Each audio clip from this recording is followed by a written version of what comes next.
Satyabama Institute of Science and Technology, Chennai and Sriperumbudur.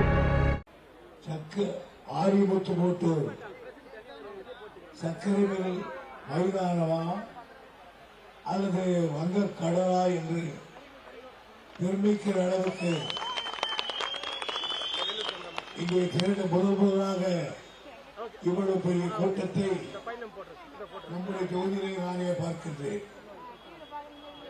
அப்படி வந்திருக்கிற உங்களுக்கெல்லாம் ஏற்பட்ட சிரமத்தை எல்லாம் மறந்து ஆர்வத்தோடு பெரியவர்கள், இளைஞர்கள், தாய்மார்கள் தங்கள் குழந்தையோடு வந்திருக்கிற அனைவருக்கும் என்னுடைய பணிவான வணக்கத்தை மீண்டும் நான் தெரிவித்துக் கொள்கிறேன். ஏறத்தாழ உங்களோடு 40 ஆண்டுகளுக்கு மேலே வளர்ந்தவர், என்னை 40 ஆண்டு காலம் வளர விட்டவர்கள் நீங்கள். அந்த பாச உணர்வோடுதான் இன்றைக்கு உங்கள் முன்னாலே நிற்கிறேன். இந்த தேர்தலில் 2 கருத்துக்களை நீங்கள் பகிர்ந்து கொள்ள வேண்டும் என்று கேட்கிறேன்.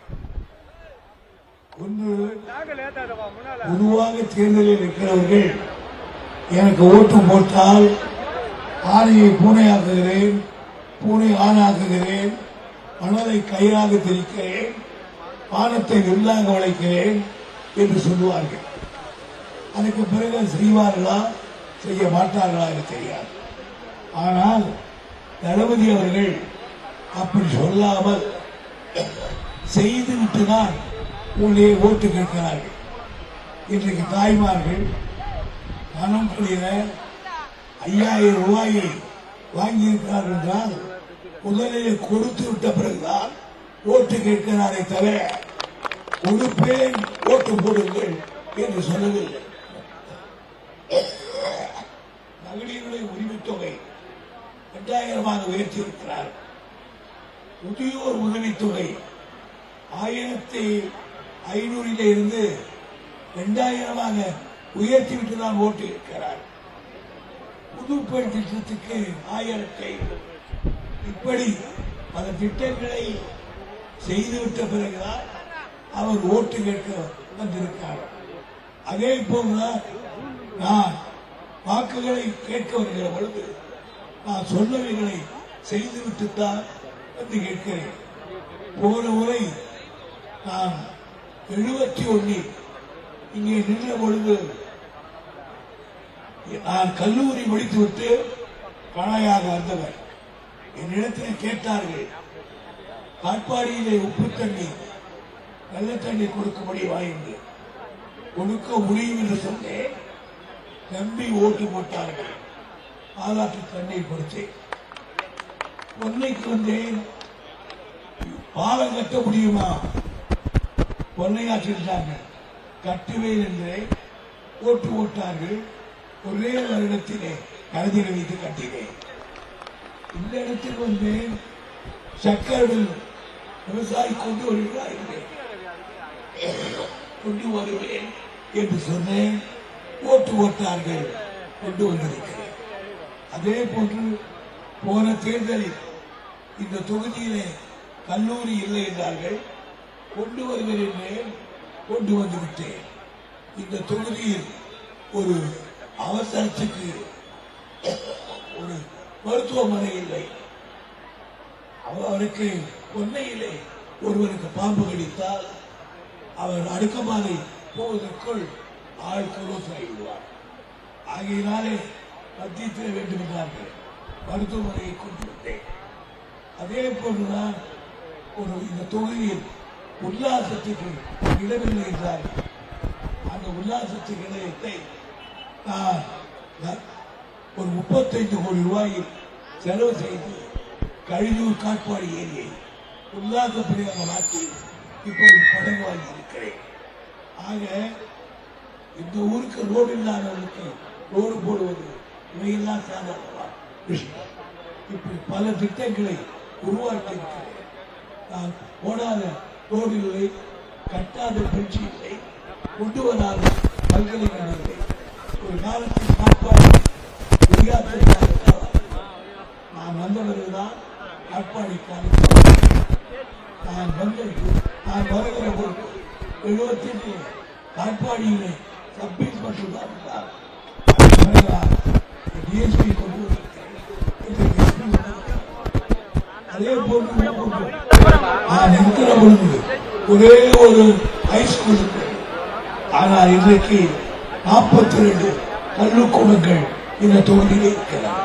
இவ்வளவு செய்துவிட்டுதான் நாங்கள் குளத்திலே ஓட்டு கேட்க வந்திருக்கிறோம்.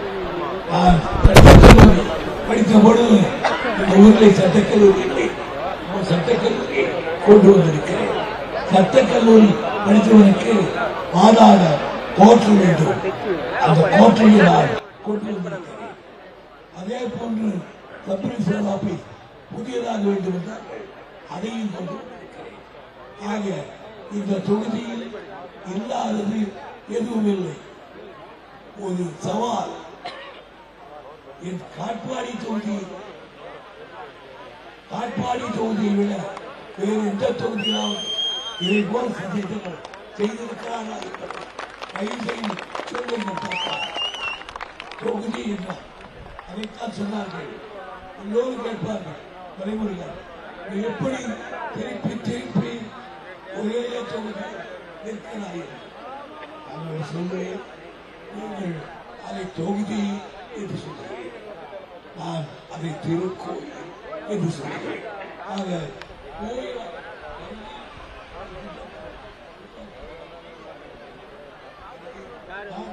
இது மக்களுக்கு இன்னும் திட்டங்கள் நிறைய இருக்கிறது. அந்த திட்டங்களை இந்த முறை நிறைவேற்ற வேண்டும் என்பதை நான் கேட்பதற்காகத்தான் மீண்டும் உங்களிடத்திலே நான் வந்திருக்கிறேன். நம்முடைய தளபதி அவர்கள் இன்றைக்கு எல்லா ஒரே ஒரு தாய்மார்களுக்கு 5000, அந்த வீட்டு பெண் கல்லூரிக்கு போனார் 1000 ரூபாய் கொடுத்தார், இப்போது 1500. ஒரு மகன் படித்தார், அவனுக்கு 1000. காலை உணவு சின்ன குழந்தைக்கு மட்டும் இப்பொழுது 8வது படிக்கிற வரையில அந்த பிள்ளைங்களுக்கு திட்டம். ஆக இப்படி பல திட்டங்களை வாரி வாரி இறைத்திருக்கின்ற அந்த திட்டங்களை எல்லாம்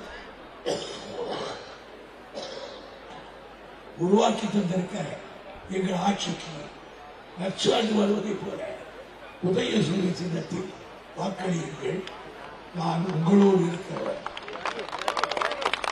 50 ஆண்டுகளாக உங்கள் மனதை தருகிறேன், உங்களோட பார்த்து வளர்ந்தவன், ஒவ்வொரு பெயரையும் அறிந்தவன், ஒவ்வொரு வீட்டையும் தெரிந்தவன்.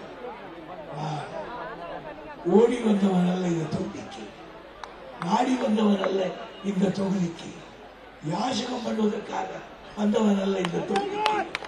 இந்த தொகுதியில் பிறந்து, இந்த தொகுதியில் வளர்ந்து, முளாரி வளர்க்கப்பட்டு இந்த மண்ணிலேயே மடிய போகிறவன். அப்படி மடிந்தாலும் என்னை புதைக்காமல் எரித்து அந்த சாம்பலை காட்பாடி மண்ணிலே தூங்க என்று நான் சொன்னேன்.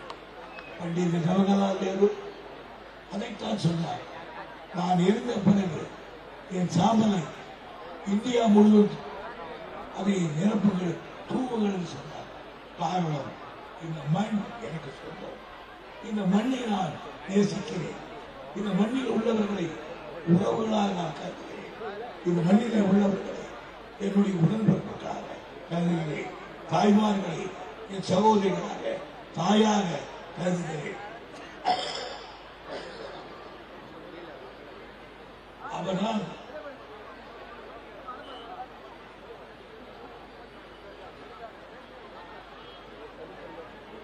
எனவே இந்த திட்டத்திலே நான் உங்களை அறிந்தவன் என்ற முறையில் உரிமையோடு கேட்கிறேன். தயவு செய்து இந்த தேர்தலில் வெற்றி பெறுங்கள். நீங்கள் செய்ததால் தான் இப்பொழுது தமிழ்நாட்டிலேயே அதிக தரம் ஒரே தொகுதியிலே நின்று வந்தவன் என்ற பெருமை இருக்கிறது. இந்த முறை நீங்கள் இதை வெற்றி பெற வைத்தால் இந்தியாவிலேயே காட்பாடியில் தான் ஒருவன் 10 முறை ஜெயித்தார். ஒரு முறை பாரத பிரதமர் மோடி அவர்களை வரவேற்பதற்காக நான் விமான நிலையத்துக்கு அனுப்பப்பட்டேன். தலைவர், நான் பிரதமர் மோடி அவர்களை 2 நாட்களாக அறிவேன். அவர் குஜராத் முதலமைச்சராக இருக்கிற பொழுது நான் இங்கே அமைச்சர் பல கமிட்டியிலே டெல்லியில் அன்றைக்கு விமானத்தை விட்டு இடையிலே கொண்டு சொன்னார், இறைவர்கள் how many times have been elected? இறைவர்கள் எத்தனை முறை ஜெயித்திருக்கிறார்? 90 times. Oh my God என்று சொன்னார். ஆகவே இந்த காட்பாடியுடைய பெயர் எங்கு பார்த்தாலும் ஜொலிக்க வேண்டும். இதுதான் என்னுடைய மனமான எண்ணம். அந்த எண்ணத்துக்கு அத்தனை பேர் ஒத்துழைக்க வேண்டும் என்று கேட்டுக்கொண்டு வந்திருக்கிற நம்முடைய உதயாவினுடைய பேச்சு கேட்டு தெய்வத்தை கேட்டு நன்றி வணக்கம். Satyabama Institute of Science and Technology, Chennai and Sri Perumbudur.